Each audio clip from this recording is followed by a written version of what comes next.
ये जो one nation one health, one nation one education, आप जर्मनी जाइए, अन्य कंट्री में जाइए, कहीं पर आपको प्राइवेट एजुकेशन, प्राइवेट हेल्थ नहीं मिलेगा। सरकार के द्वारा सब कुछ प्रायोजित है। लेकिन भारत में पूरा का पूरा प्राइवेट निजीकरण करने के लिए, जैसे उत्तर प्रदेश में 60 आप देखिएगा कि साढ़े 60 हज़ार स्कूल बंद हो गए, लगभग सरकारी स्कूल बंद हो रही है, टीचर की सही क्वालिटी के साथ भर्ती नहीं हो रहा है।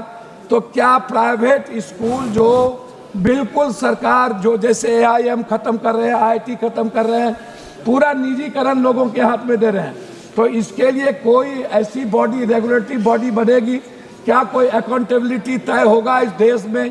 कौन इसके लिए कानून अच्छा था कि खराब था, ये तय कौन कर रहा है? अच्छे लोग कौन है यहाँ पर बैठे हुए जो सब मिलके तय कर रहे हैं कौन कानून खराब था, कौन कानून अच्छा होगा?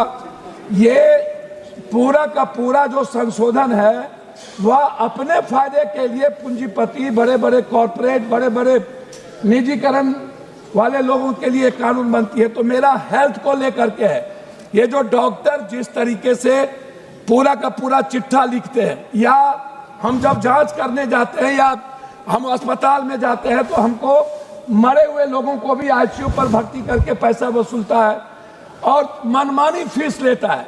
कोई जांच नहीं है इसके लिए, कोई जांच वालों के लिए कानून नहीं है, कोई प्राइवेट जांच वाले के लिए जितना पैसा हो।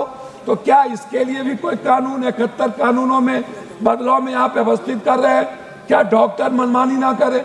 क्या ये डॉक्टर पर रेगुलेटरी बॉडी बने, कोई इसको देखने वाला हो?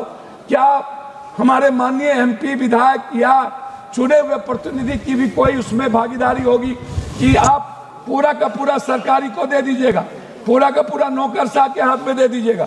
ये नौकरशाह इस देश को गुलाम बना देगा और नौकरशाह देश को चलाता है, हमारे नेता नहीं चलाते हैं। इसीलिए अकाउंटेबिलिटी वहां होनी चाहिए। तीसरी चीज, भू हदबंदी कानून लागू हुआ, लेकिन ना तो किसी को गरीब को जमीन मिलता है, ना लाभ कार्ड मिलता है। उद्योगपतियों के लिए 1 रुपये में 1000 बीघा जमीन मिल जाता है, लेकिन यदि गरीब को 5 डिसमिल जमीन की बात होगी, गरीब को देने की बात होगी तो उसको नहीं मिलता। क्या उसके लिए कोई कठोर कानून लाए जाएंगे? दूसरी चीज, हम बात आपसे करते हैं, जज नहीं है, आप उठा करके देख लीजिए केस पर केस, चार्जशीट कौन देता है? जो लोग चार्जशीट लिखते हैं, डायरी लिखते हैं, वो प्रभावित होता है सरकार से। क्या उसके लिए कोई अकाउंटेबिलिटी तय होगी?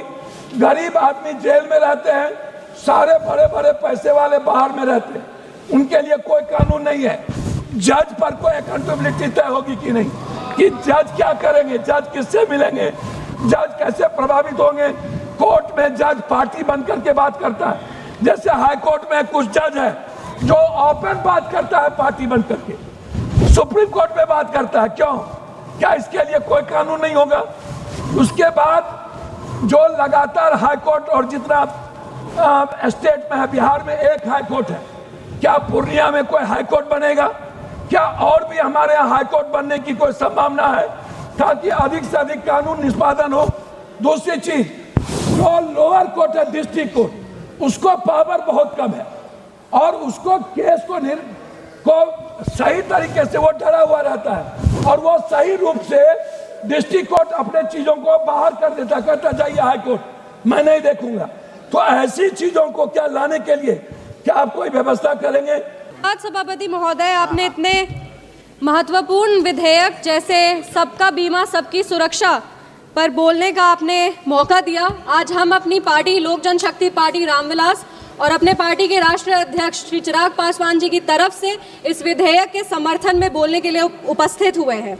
विशेष रूप से सर आभार व्यक्त करेंगे हमारे यशस्वी प्रधानमंत्री श्री नरेंद्र मोदी जी का और हमारी वित्त मंत्री श्रीमती निर्मला सीतारमण जी का, जिन्होंने एक ऐसे योजना का, एक ऐसे कानून का निर्माण किया है जो आम आदमी के आय के अधिकार के हित में है, आम आदमी के लिए एक सुरक्षा कवच के तरह ये यहाँ पे अभी आया है। आम आदमी के जीवन का क्या मोल होता है सर, ये NDA की सरकार जो है वो बहुत ही मजबूती से जानती है और उसको पुनः स्थापित करने का प्रयास करती है।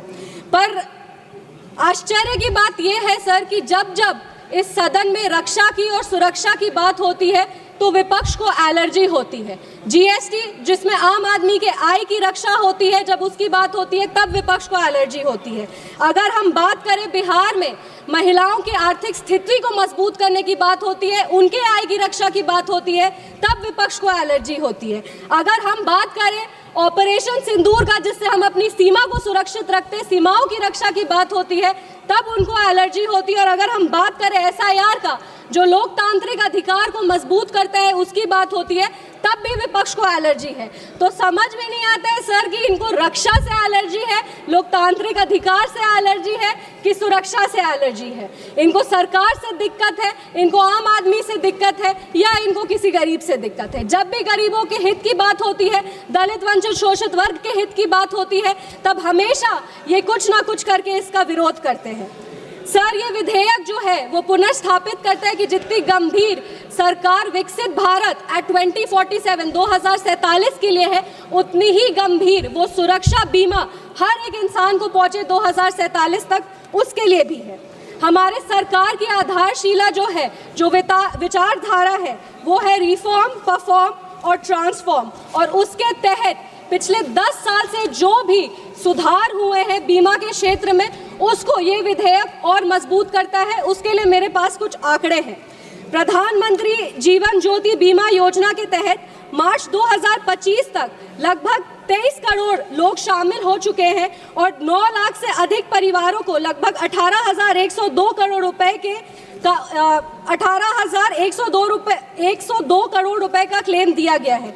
अगर हम प्रधानमंत्री सुरक्षा बीमा योजना की बात करें तो इसमें लगभग 50 करोड़ नामांकन हुए हैं, जिसमें 23.5 करोड़ महिलाएं हैं। अगर हम अटल पेंशन योजना की बात करें तो इसमें लगभग 46,000 करोड़ रुपए का फंड जमा हुआ है। इसमें 48% जो महिलाएं हैं उनको लाभ मिला है। सर, ये पुनर्स्थापित करता है कि केंद्र सरकार बीमा के माध्यम से सबकी आय को सुरक्षित महसूस कराना चाहती है, सबके जीवन को सुरक्षित रखना चाहती है। महोदय, ये बिल सिर्फ एक घोषणा नहीं, इम्प्लीमेंटेशन का एक रास्ता है। इस बिल के कुछ प्रावधान हैं जिसको हम फिर से एक बार दोहराना चाहेंगे। इसमें एफडीआई जो है वो 74% से बढ़ाकर 100% करने का इसमें प्रावधान है। इसमें सर, जब एफडीआई को 74% से बढ़ाकर 100% किया जाएगा तो इकोनॉमिक्स में हमेशा इसमें कंपटीशन बढ़ेगी और कंपटीशन के तहत जो कीमतें हैं वो गिरती हैं और कीमत गिरने पर सस्ते प्रीमियम पे बीमा का लाभ आम आदमी को मिल सकेगा। ये आम आदमी के हित में ही इस प्रावधान को रखा गया है। अगर हम विदेशी इंश्योरेंस का बात करें तो आपदा के समय, जैसे बिहार में इसमें विदेशी री इंश्योरेंस की पूंजी को 5,000 करोड़ से घटाकर 1,000 करोड़ कर दिया है।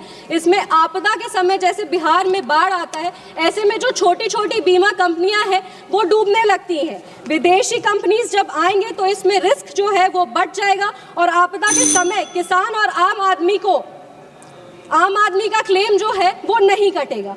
LIC को आज़ादी मिलेगी, इसमें आम आदमी को LIC से बेहतर लाभ मिल पाएगा। और क्लॉज 50 इसमें हम हाईलाइट करना चाहेंगे सर, क्लॉज 50 के तहत इस कानून की जो भाषा है उसको जेंडर न्यूट्रल भी किया जा रहा है। स्त्री और पुरुष का जो भेद है उसको कम किया जाएगा, सामाजिक न्याय को पुनर्स्थापित किया जाएगा। कीजिए मैम। बस